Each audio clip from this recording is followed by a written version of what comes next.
Hello, good day everyone. This is your teacher friend Liz. How are you? And like what I promised, I will be sharing one of the useful thoughts that every teacher applicant must know about.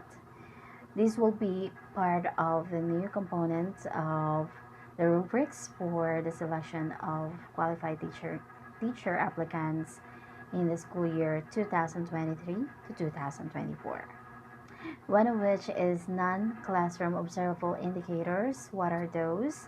And they would also have classroom observable indicators. So dun muna tayo sa non-classroom observable indicators. We have a lot of examples, and one of which is to maintain a learning environment that are responsive to community context. So medyo papalaban tayo at mukhang challenging at pahirapan ito. So kumbaga, para itong video ito, these are just guide. The tips that I will be sharing are just guides and practical examples, no? Para makapagbigay idea kung ano ba yung ibig sabihin ng mga non-classroom observable indicators, and magbibigay ako ng isang halimbawa and how to achieve that one. So, ito'y guide lamang po para sa mga kasabay kong lumalaban sa hamon ng buhay. So, kung ano man yung kaya kong i-share, and why not, diba? Katulad nyo rin ako, isa rin akong teacher applicant. So, pang-apat ko ng apply for this upcoming school year 2023 to 2024. So, sana wag na akong abutan ng mga bagong guidelines kasi napakarami ng mga categories and criteria na dapat mong i-meet, and kapag galing ka pa sa lumang standard, so marami kang adjustment na dapat gawin. So, pag-usapan natin yun yung non-classroom observable indicators. We have one, how to maintain learning environment that are responsive to community context. So, paano ba natin ma-achieve yun?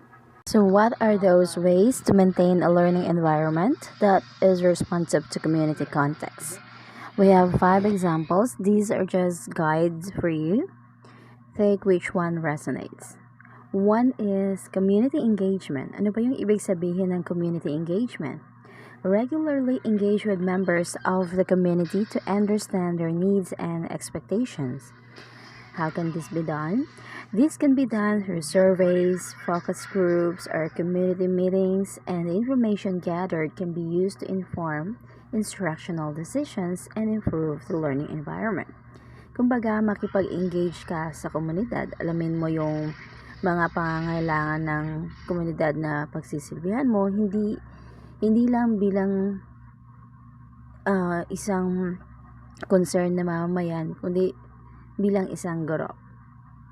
So, magagawa natin to sa pamamagitan ng pagbibigyan ng mga surveys, pakikipagpulong-pulong sa mga miyembro ng komunidad. So, ito yung unang halimbawa kung paano natin ma-maintain yung learning environment that is responsive to community context. Halimbawa lang po ito, or isang guide lang po ito. The next one is cultural awareness. Ano ba yung cultural awareness? Ensure that the learning environment is culturally responsive. How? By incorporating elements of the community's culture into instructional materials and activities. These can include using examples, stories, or even images that are relevant to the community. Ito, medyo malawak yung sako. Pag sinabing cultural awareness, paano ba natin mai-instill yung cultural awareness sa ating instruction materials and classroom activities? So, we have here some steps on how to do this.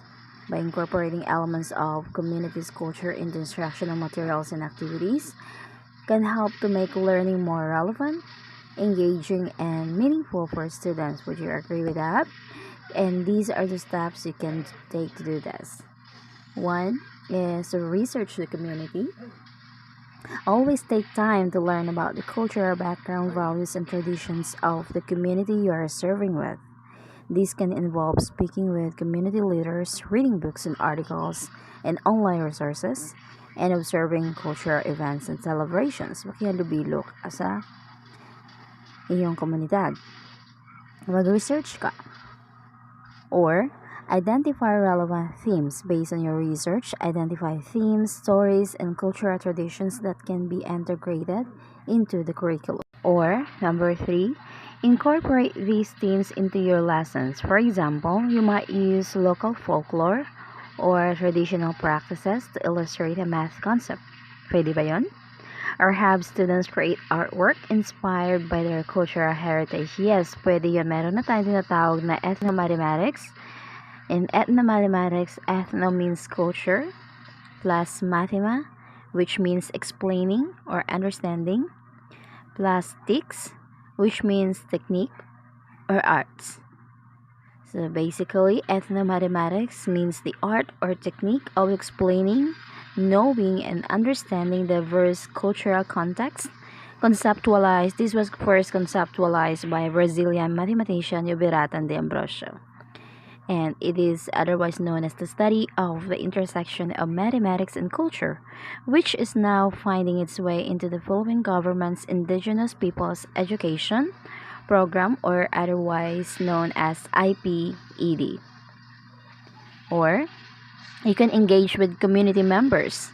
These are the steps on how to instill cultural awareness and incorporate cultural awareness into your instructional materials.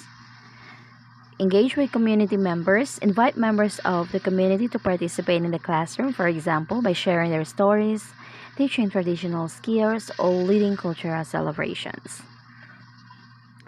And last step is be respectful. It is always important to approach cultural integration with sensitivity and respect. Be sure to seek out and follow the guidelines and recommendations of community leaders and cultural organizations. So by tapping into these elements of community's culture, you can make your instructional materials and activities more engaging and inclusive and culture responsive learning environment that supports the diverse needs and experience of all students. Proceed naman tayo sa pangatlo o ikatatlong halimbawa on how to maintain a learning environment that is responsive to community context. The third one is collaborative planning. Involve members of the community in the planning and decision-making process. For educational programs and activities, ginagawa na natin to. This can help ensure the programs are relevant and meet the needs of the community.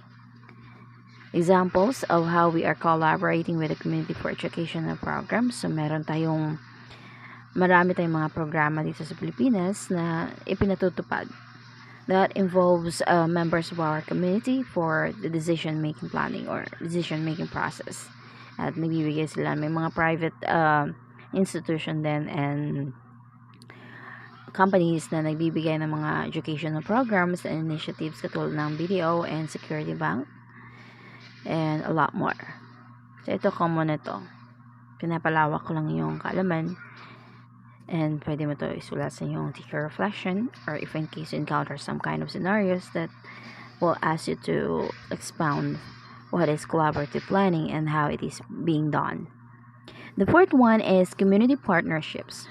Form partnerships with local organizations, businesses, and institutions to provide resources and support for the learning environment, which is actually being done already. This can include providing job shadowing opportunities, internships, and other real-world experiences that are relevant to the community.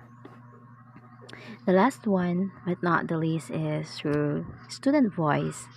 Provide opportunities for students to share their perspectives, kumbaga the open forum, voice of the students, and experiences in the learning environment. This can help ensure that the learning environment is responsive to their needs and interests. By incorporating these strategies, educators can create a learning environment that is responsive to the needs and context of the community. This can lead to improved student engagement, motivation, and achievement, and a more positive learning experience for all students. My name is Liz. I hope that you'll learn something new today. And again, these are just the strategies on how to maintain a learning environment or environments that are responsive to community context. See you next time and have a great day.